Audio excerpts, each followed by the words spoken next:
विचारों को हम सब लोगों के सामने और पूरे भारत के सामने, मैं किसी की बात नहीं कर रहा हूं, पूरे भारतवर्ष में इनके विचार, इनके सत्संग सुने और गाए जाते हैं। ऐसी साध्वी श्री राधा साहेब जी आ गया तेरा साथ है सो एक दिन जाए, मुझे मूड भरम क्यों कर रहा सो झूठा वैभव पाओ।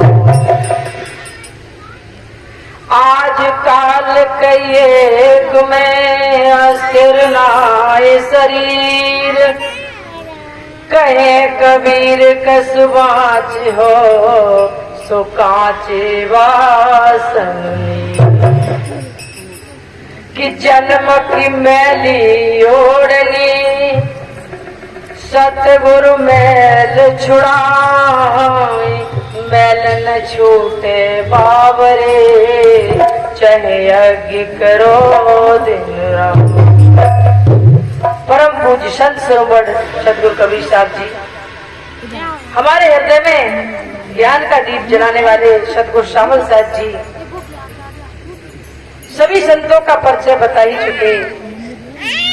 इतने वृद्ध होने के बावजूद अम्बाला से निर्णय साहब जी पधारे, गूंगाबेड़ी से बनवारी साहब जी और बनारस से उमेश कबीर जी, गंगानगर से विनोद साहब जी, कुरुक्षेत्र से देवनारायण जी और लाडुंडा राजस्थान से रूल साहब जी, अंजू साहब जी और अन्य संत, सभी के नाम भी नहीं पता है। सभी संत, भक्त, साधक, ममतामयी माताएं, बहनें जो आज हमारे सतगुरुदेव के 6वें महापरिनिर्वाण दिवस के उपलक्ष्य में जो ये सत्संग का कार्यक्रम हुआ है उसमें सभी उपस्थित हुए हैं। आज दिन भी, निर्वाण दिवस का दिन भी कैसा होता है कि जिस निर्वाण गति के लिए संत जीवन भर और जन्म जन्म तक प्रयास करते हैं कि मुझे वो स्थिति प्राप्त हो जाए, उस महानिर्वाण को प्राप्त हो जाए, तो ये दिन, ये अवसर हर किसी को प्राप्त नहीं होता है। वैसे ही जन्म मरण के चक्कर में पड़े रहते हैं। और एक वो भी दिन है कि आज के दिन, आज 6 वर्ष के बाद तारीख और दिन वही हुआ है।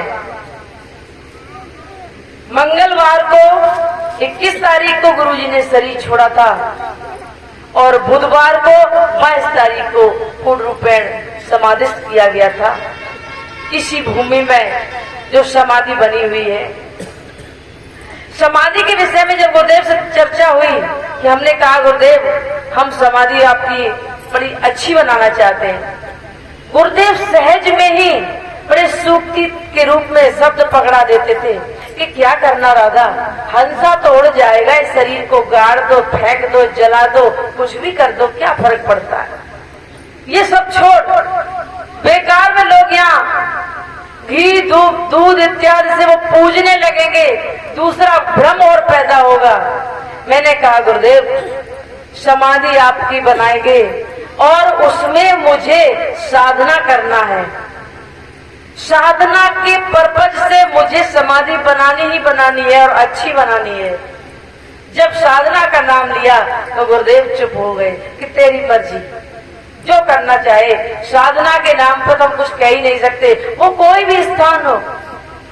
मुझे लगता है और ऐसा लगता नहीं, होता भी है कि संतों की ऊर्जा, वाणी की ऊर्जा और उनके विचारों की ऊर्जा, जिस जमीन में वो घूमते हैं, पैर घुमाते हैं, उस मिट्टी में ऊर्जा, जो अभी उमेश कबीर जी ने कहा था, जो कबीर का घर बनारस में बताया जाता है, जहां कबीर साहब पैदा हुए, बड़े हुए, ज्ञान दिया, इन सब चीजों की आज भी प्राप्त करने वाले वहां से ऊर्जा लेते हैं या उन्हें कुछ प्राप्त होता है। तो ऐसी मेरी भी धारणा है कि गुरुदेव जिस जगह आपका वहां शरीर की समाधि लगाई जाए, वहां बैठ के हम साधना करें और हमारे साधक भी वहां बैठ के साधना करें। तो आज के दिन ऐसा भी लगता है कि निर्वाण गति को गुरुदेव प्राप्त हुए थे, और मुझे लगता है कि यदि ऐसा न होता, मतलब गुरुजी यहाँ होते तो हमारे सामने होते, प्रत्यक्ष होते। क्योंकि जो शिष्य को सदगुरु की सानिध्य से जो चीज प्राप्त होती है वो अलग या दूर रह के नहीं। 17 वर्ष तक मुझे ऐसा लगता था कि एक पल भी, एक मिनट, एक सेकंड भी हम अपने गुरुदेव से दूर न रहें। ऐसा लगता था कि रात को मुझे नींद भी ना आए, गुरुदेव के दर्शन करते रहे और उनकी सेवा में ये पूर्ण रूपेण जीवन बीतता रहे। लेकिन अभी नेहरा साहब जी ने भी कहा था कि ये शरीर ही तो है, शरीर हमेशा न किसी का रहा और न रहेगा। संत पुरुष इसी को तो समझाते हैं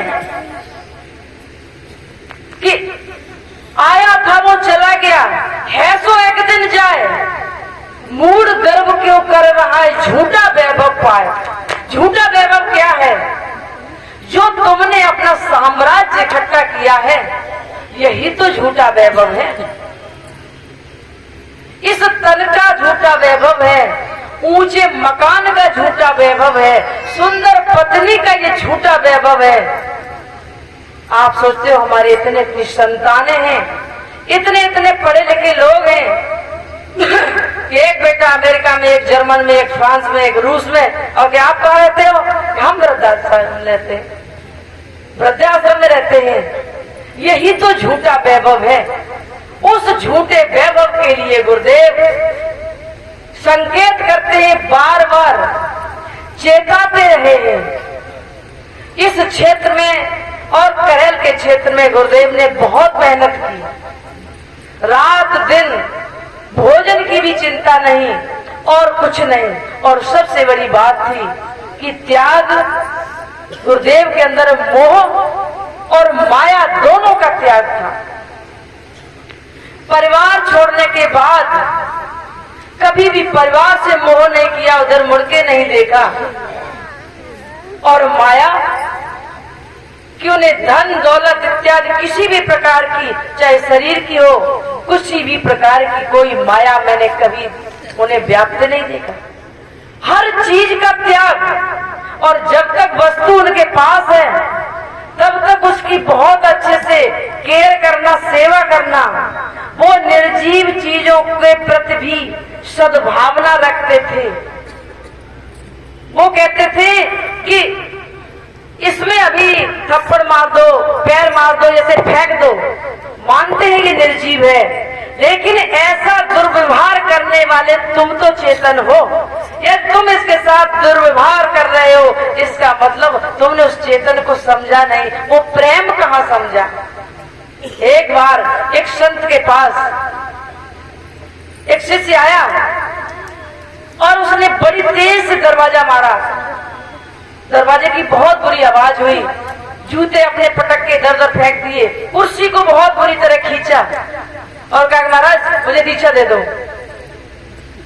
संत ने कहा कि रुको भाई, दीक्षा हम दे भी तो वो कहाँ रुकेगी, ठहरेगी कहाँ? कि क्यों? कि तुम्हारा व्यवहार बता रहा है कि न तो सभ्यता है, न शालीनता है, न समझदारी है और न प्रेम है। इन चीजों के लिए पहले पात्र बना लो, और पात्र होगा फिर कहने की जरूरत नहीं, हम तो वो दीक्षा दे ही देंगे। तो इस वैभव को त्यागना है, और त्यागना कैसा है? मन से। इस वैभव में फंसना नहीं है, क्योंकि कबीर साहब भी कहते हैं, गुरुदेव ने सतगुरु कबीर साहब को, अभी संतों ने कहा था कि कबीर साहब को समझना हर व्यक्ति का काम नहीं है। हम भी अपनी कह रहे हैं कि कबीर साहब को सीधा सीधा समझना, सूर्य है वो, जैसे सूर्य की तरफ आप दृष्टि मिला नहीं सकते हो और चांद की तरफ मिला लेते हो। तो मेरे सदगुरुदेव मेरे लिए चांद थे कि जहां हम बैठ के हर समस्या का समाधान जान सकते थे, उनकी सेवा कर सकते थे, उनके द्वारा हम वाणी को सुनते थे। उन्होंने कबीर की ही वाणी को अपने अंदर उतार कर इन्वर्टर की तरह एसी करंट डीसी करंट में और डीसी करंट एसी करंट में कन्वर्ट होता है। वो काम होता है संतों का, गुरुओं का। तो मुझे अपने समय की तत्वदर्शी की जरूरत है। आगरा में कोई डॉक्टर बहुत उच्च कोट का रहा होगा जो आज के 10 साल पहले शरीर छोड़ गया, और मेरे पेट में आज दर्द हो रहा है। सामने बैठे डॉक्टर हरिओम, हम कहें डॉक्टर साहब एक टैबलेट दे दो, वो उन्होंने दी और हमारा दर्द बंद हो गया। दूसरा व्यक्ति आगरा वाले डॉक्टर की तारीफों के पुल बांध रहा है, हम कहेंगे कि भाई रुक जा, मेरा दर्द पेट का भले ये झोला छाप डॉक्टर है, इन्होंने बंद किया है। इसलिए कहा जाता है कि समय के तत्वदर्शी और समय के वेद की आप पहचान करो और उसको समझने की कोशिश करो। सतगुरु कबीर साहब की वाणी को समझाने के लिए मंच पर बैठे हुए संत एक तरह से इस धराधाम पर आप सब लोगों के कल्याण के लिए आए हैं, ताकि सतगुरु कबीर साहब की वाणी को हम आप तक पहुंचा सके और आप उस वाणी को समझ सकें। लेकिन उससे पहले आजकल कई एक में अस्थिर नाए शरीर, कहे कबीर कस बाँची हो पाँची वासर। ये शरीर है जो मिट्टी का बर्तन हो, वो भी कैसा कच्चा। कुम्हार ने कुल्हड़ बनाया और अभी पकाया नहीं, क्या उसमें 1 मिनट भी पानी ठहर सकता है? नहीं ठहरेगा। इसी प्रकार इस शरीर का भरोसा नहीं कि आप इस पांडाल से उठकर बाहर तक जा पाओगे कि नहीं, घर तक पहुंचोगे कि नहीं, कल का दिन मिलेगा कि नहीं। इसलिए इस श्वासा के निकलने से पहले उस परम तत्व को जान लो, और नहीं तो किसी दीन के नहीं रहोगे। ये मेरे गुरुदेव का शब्द था कि बेटा यदि खुद को नहीं पहचाना तो किसी दीन के नहीं रहोगे। और वो संकेत करते हैं बार बार। एक इस भजन में संत तो यहाँ बैठे हुए समझे ही हुए हैं, संतों के लिए प्रवचन नहीं होते, ये प्रवचन होते हैं या गृहस्थों की संख्या भी ज्यादा है, और सुनने और समझने की कि हम लोग फंसे किसमें। तो बार बार गुरुदेव इस चीज को संकेत करते हैं।